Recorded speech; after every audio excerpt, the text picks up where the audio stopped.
Bienvenue sur Africa 24 pour cette nouvelle édition du QG Weekend. Voici les titres de l'actualité. Célébration à Dakar de la 14e édition de la Journée nationale des forces armées ce vendredi 10 novembre 2017. Une édition placée sous le thème « Contribution des forces armées sénégalaises à la paix et à la stabilité internationale ».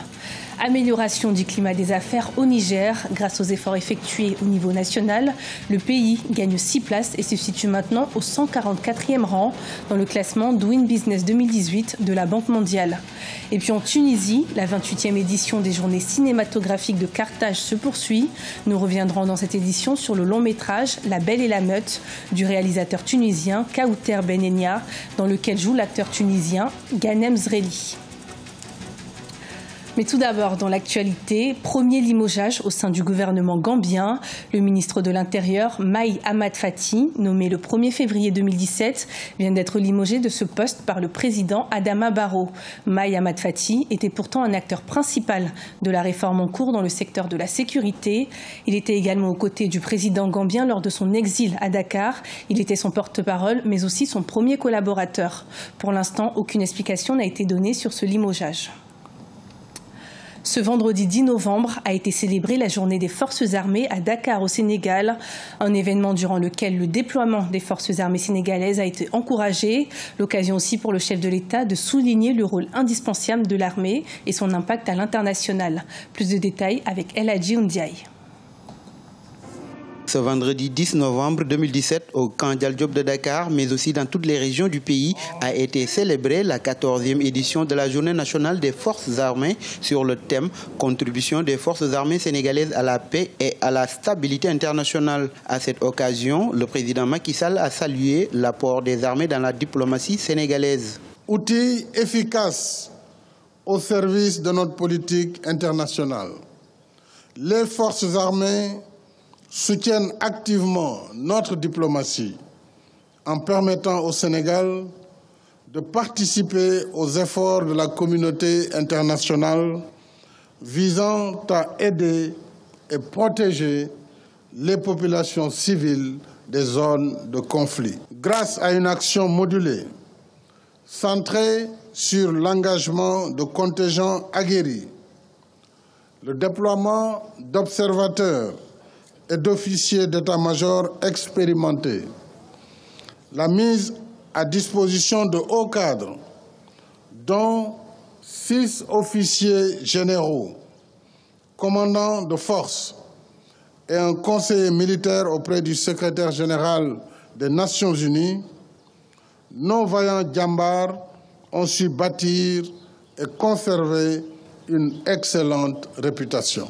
Depuis 1960, le Sénégal a participé à une 50aine de missions de maintien de la paix dans le monde. En portant ses effectifs à près de 1500 hommes, le Sénégal deviendra, à la fin de l'année 2017, le premier pays contributeur de troupes au Mali, selon le président sénégalais Macky Sall.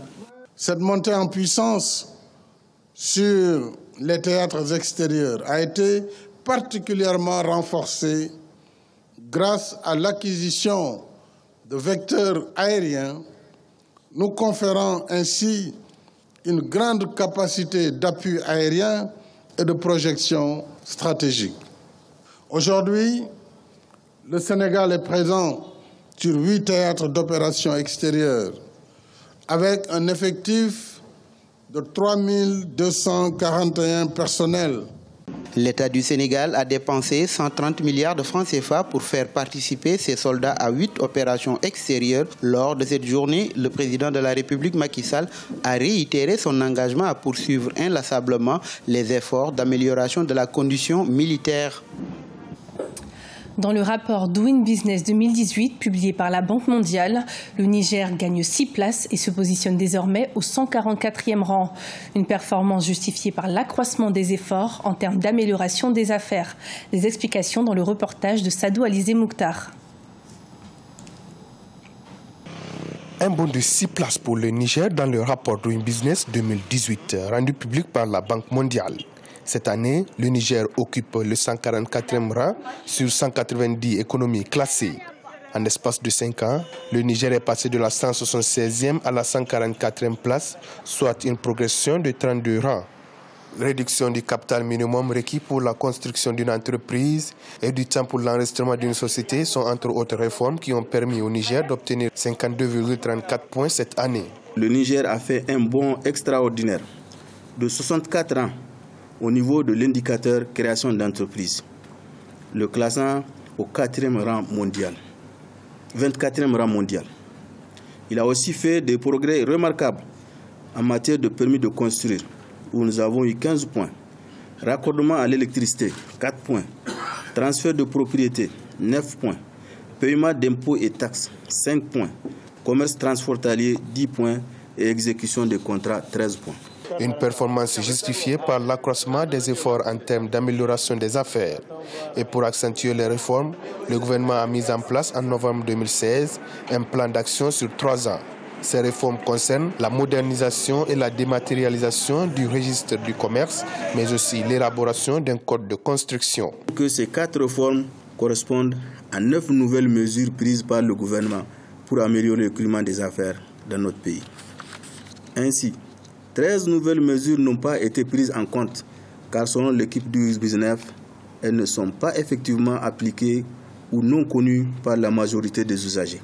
En termes de perspective, les autorités comptent poursuivre la mise en œuvre du plan d'action qui mettra l'accent sur la modernisation du registre du commerce et du crédit immobilier conformément aux normes et standards de l'OHADA.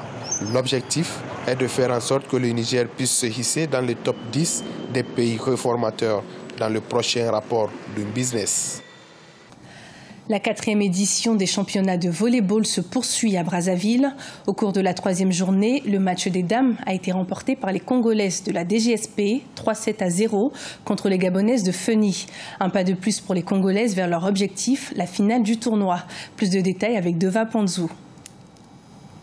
Au cours de la 3e journée des championnats des clubs de volley-ball de la zone 4, les Congolaises de la Direction générale de la sécurité présidentielle ont atomisé les Gabonaises de Feni par 3-7-0. Soit 25-14, 25-10 et 25-17. Les Congolaises ont ainsi consolidé leur objectif d'atteindre la finale de ce tournoi. C'est un match qu'on a eu à jouer sans difficulté.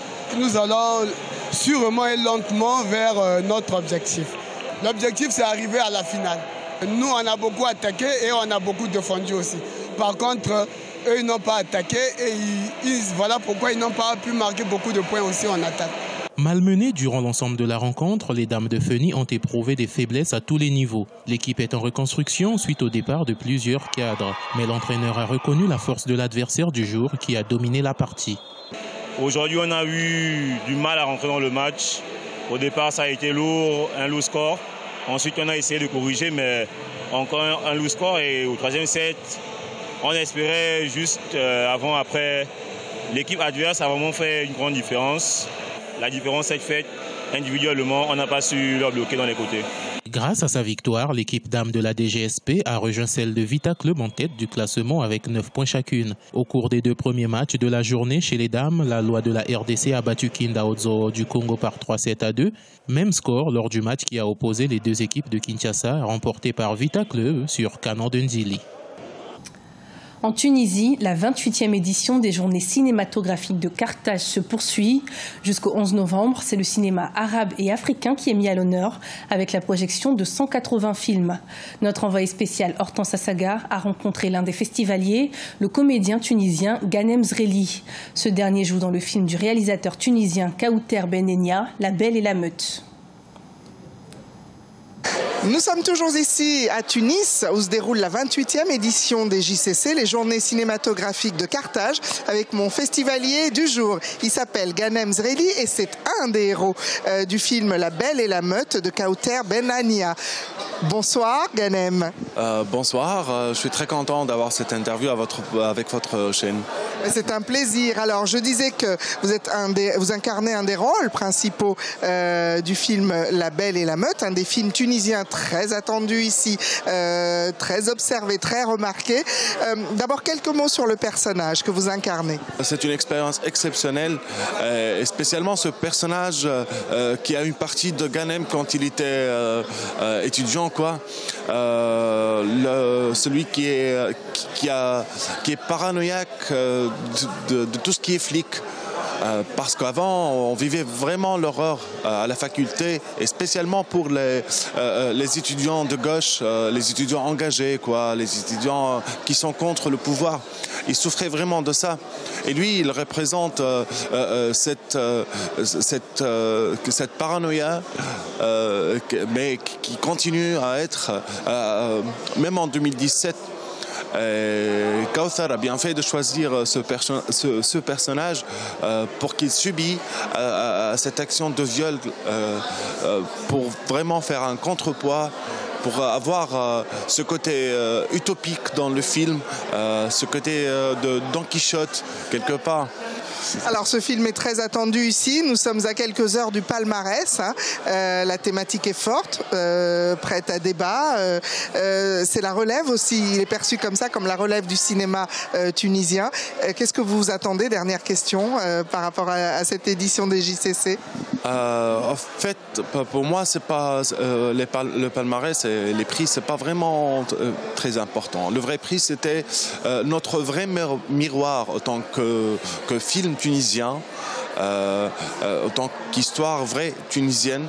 On attendait avec impatience la réaction du public tunisien, parce que c'est notre vrai miroir, et la réaction, c'était vraiment le prix qu'on méritait. Voilà.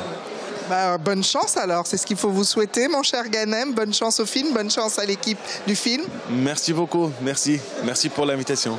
Et bon festival, c'était Ghanem Zreli, mon invité ici, un des héros du film tunisien La Belle et la Meute, en compétition ici lors de la 28e édition des JCC. À très bientôt, le festival continue, on arrive bientôt vers le palmarès, suivez-nous. Ce journal a été préparé par l'ensemble de la rédaction. Merci de nous avoir suivis. Retrouvez dans un instant une nouvelle édition de l'information sur Africa 24.